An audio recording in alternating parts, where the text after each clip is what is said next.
I feel like we're on like a hospital drama, you know? Yeah. Like, these are cool.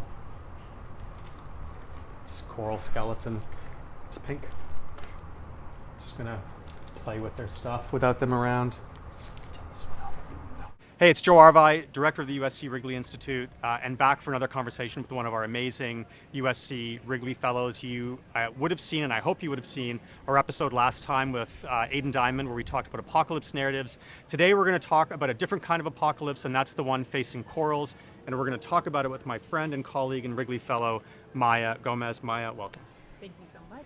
Before we get into it, can you just tell us like who you are, where you came from, and what got you to USC, and maybe even more interesting, what got you into working on corals? Yeah, so my name is Maya. I am a third-year PhD student in the Cnidarian Evolutionary Ecology Lab. Cnidarian basically means all things anemones, jellyfish, and coral. I got involved with corals through an undergraduate course that was an advanced field biology course. It involved 2 weeks on campus studying all things Caribbean organism. I studied and learned all algae, not as many algae as I could, and corals in the Caribbean without ever actually seeing them with my own eye. And then I went to the field for 2 weeks and did surveys of the reef and actually like got some contacts into like how big things were that I was looking at in photographs. So were you diving at the time? Yeah, and so this course was amazing because it funded my scuba certification. I grew up swimming, but I had never dove before. But it was a pretty that like connection. I was comfortable in the water almost immediately, and yeah, it was an amazing opportunity. So you do this, you do this class at the University of Vermont. Do you go and do a master's after that at like Woods Hole or Scripps or something? I did not. So this course was actually run by an ocean nonprofit called the Perry Institute for Marine Science. And after it ended, I bothered the professor a little bit, and he ended up hiring me. And I worked at that organization for 2 years before starting graduate school.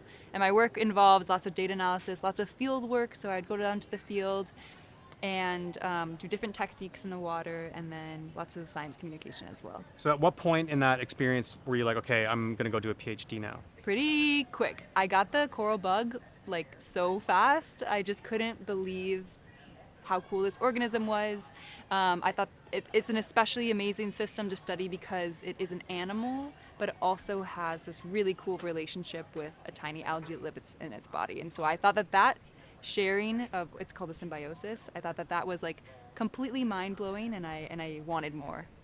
So why USC? I'm at USC here now because of my advisor, Dr. Carly Kenkel. She's an amazing human and amazing researcher, and I truly came here because of her and the work that she's doing in the Cnidarian Evolutionary Ecology Lab. It's funny because I get a lot of PhD students or perspectives like emailing me like, hey, I want to like work with you, or I want to work with like someone that could give me advice. And my question is always, don't like go somewhere to like pick a place, but go work somewhere where you pick a person that you really want to work with, because that'll make the difference. Yeah. So like before this, I lived in a town of 8,000 people. Never in my life did I think that I'd end up in LA, but the research brought me here. And while I don't actually study on this coast, like we study in the Caribbean, this is where the community of researchers that I want to be around is. Super cool. And now you get to be on YouTube too, because it's LA. Yeah, rad. All right, so we're going to go inside. We're going to see what you're working on. We're going to check out your lab space. We'll go look at some CT scans, I hope. Maybe you'll let me like touch some coral and play with some coral. And then we'll come back out here at the end and sort of wrap up and talk about kind of like where you're going with your research and what it all means. Sound good? All right, let's go. So this was part of an experiment that I ran. The tissue is no longer on it. It would be brown in color if there was tissue on it. And it has been bleached, and I will use these for CT scanning. So I'll be able to see the internal structures and like all of the different pores that are inside of this. So can we just clarify, because people talk about coral bleaching, and I think there's this kind of assumption that somehow like bleach is getting into the water, and like bleaching coral like you would like bleach your blue jeans or something. It's really the expulsion of the actual organism leaving behind the white skeleton that's bleaching, right? Okay, so it's not like bleach. So I think there's also this misconception that a bleached coral is a dead coral. It's not dead. So bleached corals, if you look at them, they still have this tissue layer on the top of their skeleton. This one is just skeleton, but if this was a bleached coral, you would see a little thin layer of tissue. And the reason that it doesn't have any color is because the algae is gone, which gives it a lot of its color, not all of it. You might have some color from the coral itself, But the algae, which is the tiny little cells living in its tissues, when those leave, then you actually see through transparent tissue to the skeleton on the insides. When we're talking about single polyps, you see these little holes. Yeah. I know it's a little bit hard for you. Yeah. So one. Because I'm old. Because you're old. One of those little holes has one of those anemone-like structures of a mouth, a butt, and tentacles. And like the tentacles. Yeah, exactly. Wow. Yeah, and hopefully when we go downstairs, we'll be able to see them like waving around in the air or in the water, because they use those for a little bit of heterotrophy. So they're able to catch particles that pass over their tentacles and then bring them into their body as another source of food. Okay, so I get it. But you were saying before I distracted you that you were gonna like CAT scan these things? Yeah. Why? Why would you do that? Because their insides are so cool and we don't know that much about them. So when we think about how corals are able to change their growth formations in response to the environment, all we know is that like they're growing, they look a little bit different, but we don't know like the nitty gritty of how they're looking different. So my hunch is that it might have to do with some internal structural changes that we've never seen before because we've never looked inside of them. And this little pink color, it might be a little hard to see, but I actually put a dye, when I started the experiment, which was 7 weeks long, I put them all into a tank with this dye for 2 hours, and it's a dye that binds to the calcium in the water that they're laying then down onto their skeleton. So I'm able to see with my eye new versus old growth that happened during the experimental period, and then I'm able to, with my CT scans, compare those two skeletal structures. Wow, that is absolutely beautiful, and it's amazing to think that like an animal or a group of animals made this, and then they like partnered up with some like seaweed, algae, to build it. And this is amazing. This is amazing. So right now in the environment where the coral is being bleached, these skeletons are being left behind with that thin layer of tissue. Sooner or later, they're gonna die. Sooner or later, that tissue goes too if they can't reuptake the symbionts. And then this will be left behind, and I'm guessing that's not good because this seems pretty fragile. So if they're alive, I'm guessing this is strong and like a robust reef that protects shorelines and prevents erosion, but this seems like it will break after a while. Yeah, so that's where you think about like the really important things that corals do. That's called like ecosystem services. So they create a ton of habitat for fish, other invertebrates, algae. They build this ecosystem that then leads to tourism, supports economies, supports fisheries, and also like really protects coasts from storms. So they build up this really big barrier that when there's a huge hurricane that comes by, it receives a lot of the pressure instead of the folks on land. And so they're like our bodyguards. They're like our bodyguards. Okay, so can we see some live ones? Yeah, for sure. This is the same species that you're looking at upstairs. This is called the Cropper cervicornis, aka staghorn coral. It is like one of the foundational species in the Caribbean. The reason being is that it grows really fast. It builds these really amazing branching structures that provide a ton of habitat to the fish. So like you have all these crossing branches, and like every single nook and cranny that those branches create when they cross is like an awesome home for a fish. So that white tip, that is called their apical polyp, which basically is just a fancy word to say like the place that they're growing from. It's white in color because it doesn't have symbionts in it yet. So the symbionts will kind of like crawl their way up and populate that tip as it keeps growing. But for now, that's like the newest growth. It hasn't had time yet to have the symbionts populate it. And another fun thing, so this was just an aside a little bit, but these are extras that I brought back from my experiment. The really cool thing is that the one that you were looking at upstairs, that is one of these genotypes. So that's the genetic individual. So even though I killed that little piece that's about this big, we still have it here, we still have it in Florida, and that's really important for maintaining genetic diversity. So it's just like taking like a little snip of my hair, like it doesn't harm me. You could have my DNA, but which allows us to study them without actually harming, like losing a genotype. So when you bring these back, you're not like killing the coral. No. You're just like taking a lock of hair. A little piece, Yeah, I got you. Cool. That's like where I was talking about asexual reproduction. We just break them, and then there's more. Break it, and then there's more. You just do not want to lose the original or like the piece of it, because then you lose that genetic diversity, which is really important when you think about like longevity of the species and longevity of the ecosystem. That's amazing. That's absolutely Yeah. amazing. So you said I could touch one. I washed my hands. I don't know. You can pick one up. Like really? You can pick one up from the base, but they don't like being touched at all. Oh, but well- like, if you like you can pick one up like that. You know what? Why don't you hand it to me? Okay, you see those two little arms coming off? Yeah. So this is one of the things that I study. I sample the tissue that is at the very tip of these Yep. to try to figure out why the heck it decided that this is the place that it was going to extend that branch instead of over here. Yeah. And extend it over here, and that's really important when we think about the habitat that it's creating and how it might choose to navigate stressful situations. That's amazing. I'm gonna give it back to you because I don't want to hurt it. It won't hurt it, don't worry. We are in the CT room in ZHS. Yeah. So remember when we were looking at that small little fragment? Yeah. That is it right here. So this is probably only, like the size, maybe Mhm. a centimeter tall. And we are looking at, this split down here is called the axial canal, right here. And then these are the little places where a single polyp will live. That's incredible. Right there. It's a little polyp home. And we can use these little things to scan through here. And some of the things that we look for is so the white is skeleton, the black is air now, but when it was underwater, it was probably water, or maybe some tissue, who knows. We look at the ratio of how much skeleton there is to air to try to think about, how much it might break, or how it's choosing to lay that down versus not lay that down. Yeah. So I'm trying to understand, and I know you said this is work in progress. Yes. But if they're able to change kind of like who they are morphologically, like in terms of their shape, what would that mean in terms of like an image taken at one point in time and then an image taken later? Would you see like the same animal or the same skeleton but having very different like configurations of pores and so on? Yeah. So remember when we were looking at that one before where it was kind of pink and then it was white? Uh-huh. So we know, what I will eventually do is I will hold the real one in real life next to this, because you lose color in these images. And I will be able to say okay, I know that this much of it is new growth, and I actually kind of think so. So you see how there's really thick Yeah. there? I kind of think that this is new growth and this is old growth.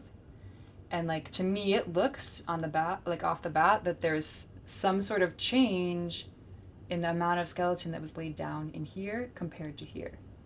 Oh yeah. And so the ability this is 7 weeks apart from new growth to old growth. The ability for this animal to be okay, I've either changed my condition, I'm now in high light versus low light, or the flow is different, to be able to take that change in environment, digest it, and then make real life changes to their skeleton, is really fascinating. And the reason why this is so important is because this ability for what's called morphological plasticity, it's the buzzword, that has been linked to survival, and has also been linked to adaptive capacity, so the ability for these corals to survive and pass on their genes. I think our best bet is to maintain the genetic diversity that we have, because once you lose a line, and this relates to Carly's article, which everyone should go read, but once you lose a genetic line of individuals that's gone forever, you cannot get that back.